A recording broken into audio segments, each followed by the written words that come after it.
Ladies and gentlemen, just to say that as with our wrap-up session yesterday, we are not going to attempt in this session to give you a very detailed readout of all your very rich discussions that you've been having. Just capture some headlines. We have had people taking detailed notes and collecting all your inputs in the sessions, so everything is recorded. We just want to get a little bit of a flavour of it this time. And let me introduce our rapporteurs.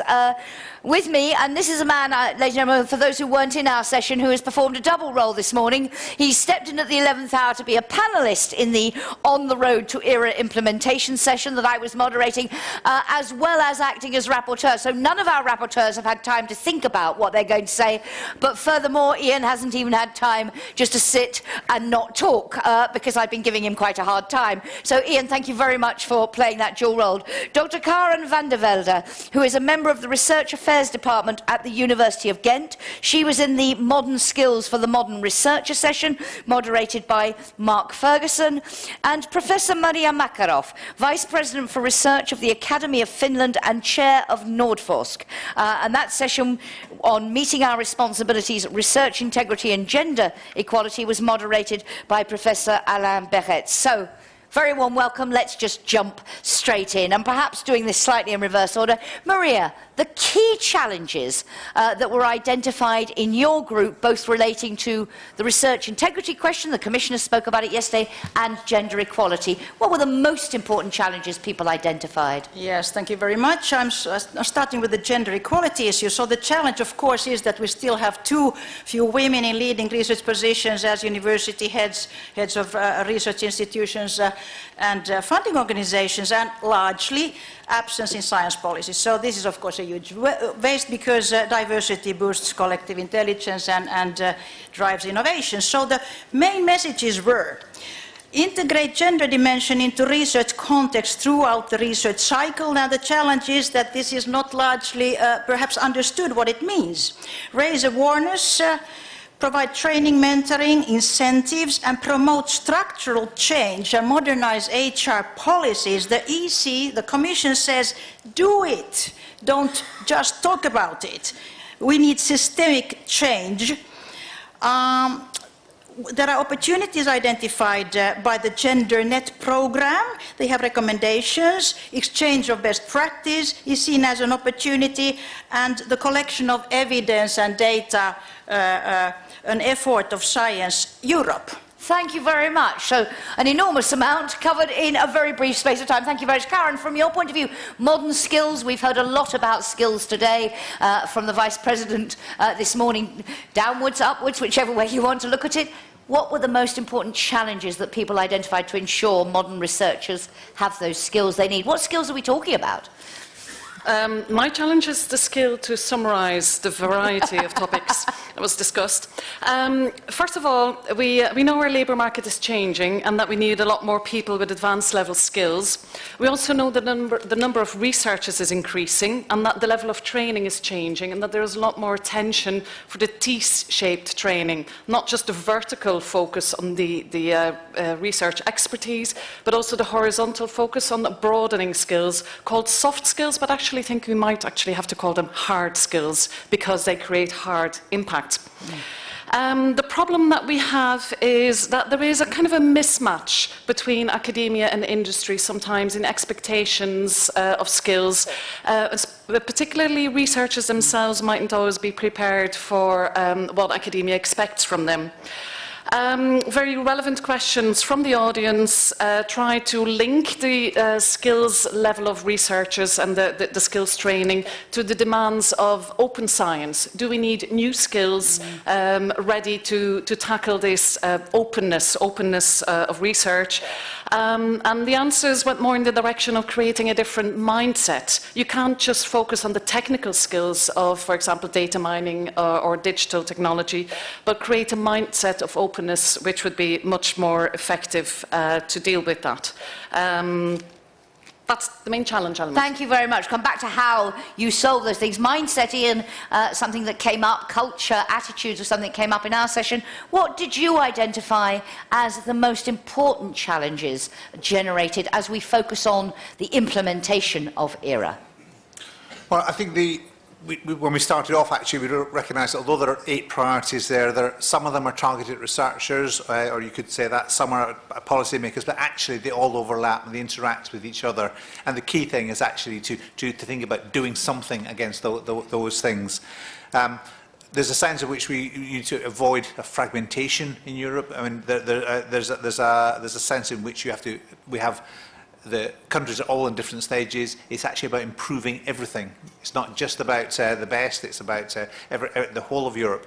And I think one theme that came across in amongst us, there's a real need to work across the any boundaries that we have, we need to work across, whatever the boundaries happen to be.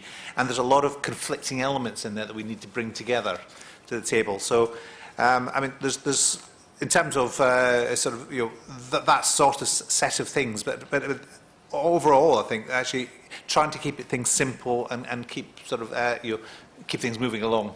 Okay, come back to how you do that. But Karen, from your perspective and the issues you raised, what were the sort of suggested solutions? And in terms of, there's a lot of discussion yesterday, we talked about skills, we also talked about rewards and the right incentives. What are the opportunities, if we get this right, was there a discussion really about what the benefits could be to researchers? Because certainly in our session there was a bit of a discussion about sometimes not seeing the benefits of cooperating, collaborating, working together, just wanting to be left to do their own thing. What were the key solutions that came up in your discussion? I think the key solutions were formulated more from an overall company and institutional perspective, not so much from the individual researcher perspective, but obviously career opportunities and better rewards would be an obvious obvious benefit.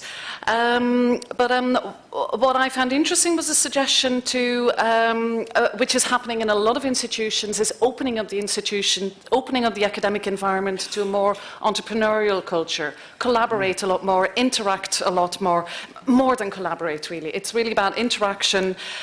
Don't lose the academic values, because the expertise, the knowledge, the academic focus is very valuable, but you can still embrace that as well as embrace entrepreneurial values, and not just entrepreneurial in terms of commercial entrepreneurialism, but also being entrepreneurial about your own career. Take your career into your own hands, and also be aware of the impact of your own research on broader society, which is also an entrepreneurial way of looking at your research, but possibilities it might have for the environment in which you operate, a society which funds and supports your research and is expected to benefit from it. Thank you very much. And Maria, you outlined already some of the things that were talked about in your group. The Commissioner talking yesterday about a European initiative on research integrity before the end of the year. Was there a feeling that new instruments might be needed to address this? And in terms of gender equality, been on the agenda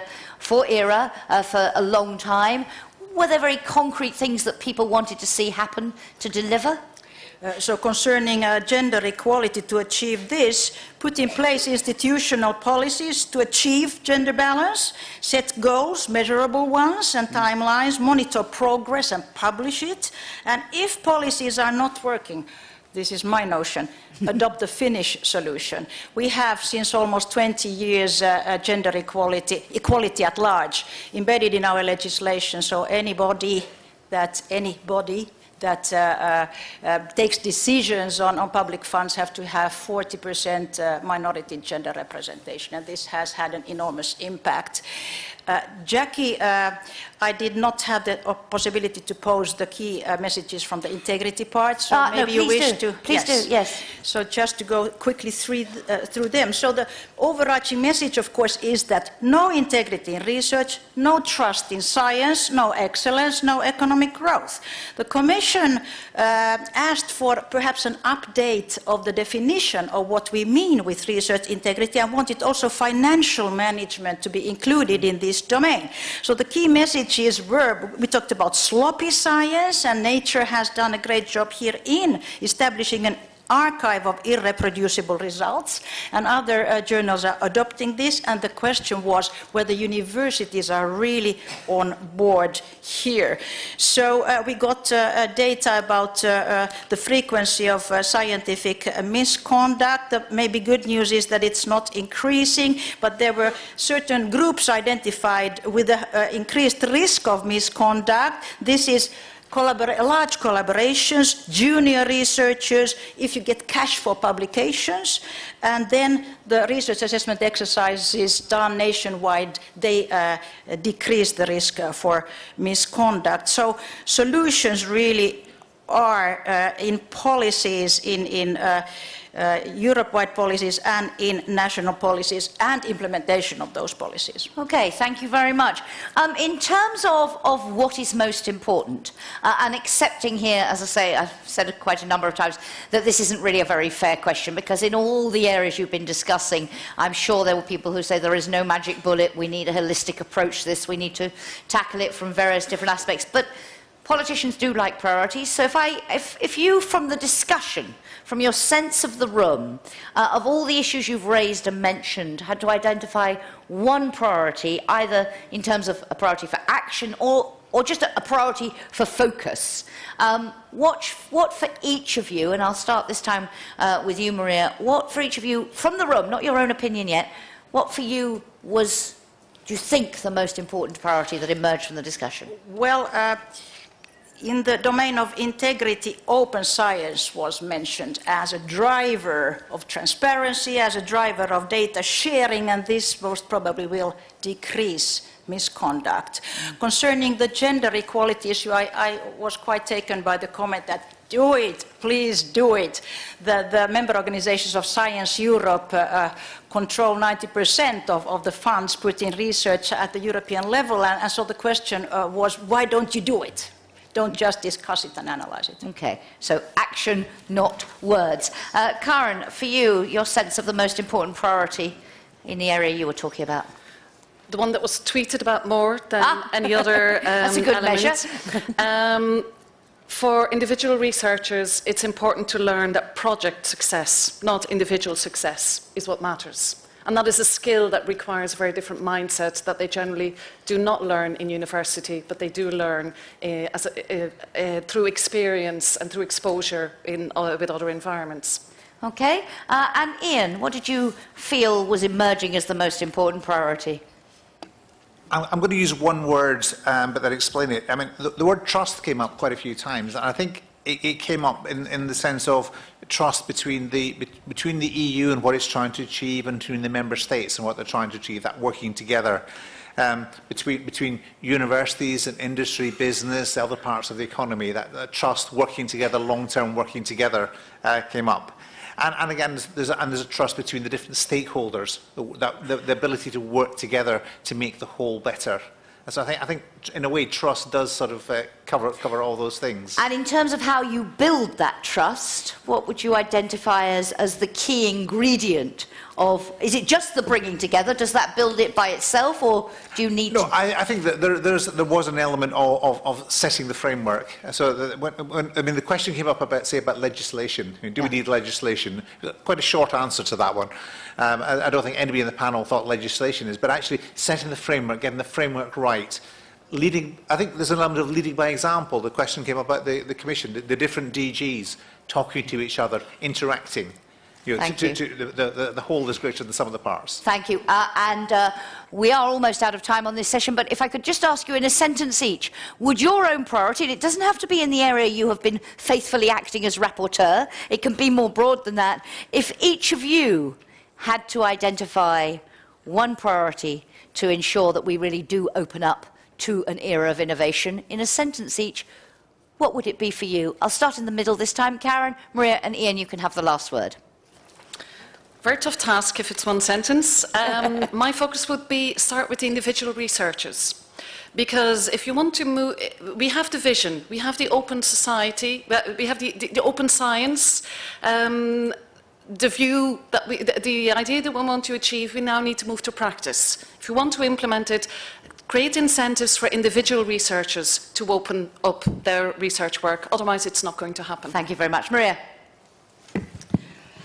in the innovation scene, there's a blatant absence of women.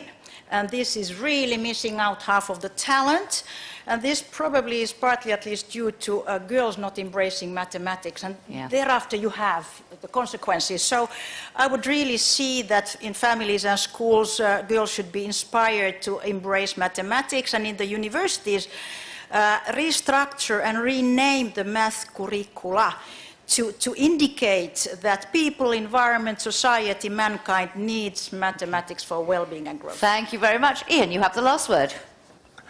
I think that the strong message for me actually is I think we know all the tools. We've got a lot of the things in place. We know what needs to be done, and I think we really need to make it all work really well. I think the example I have in mind is actually from my own areas. It's about open recruitment of researchers. Yeah. We have to operate the processes. We all know the HR processes to use in universities, but actually make it work in practice, recruit the best people, regardless of their background, regardless of gender, regardless of the different diversity characteristic things you might imagine, so we get the best people doing the best research and exploiting it in the best way. Ladies and gentlemen, will you join me in thanking our three rapporteurs, the moderators of those sessions, and the speakers in their sessions very much indeed. Your ordeal is over. You may return to your seats, and thank you for doing the impossible. I think we did manage to capture quite a lot there.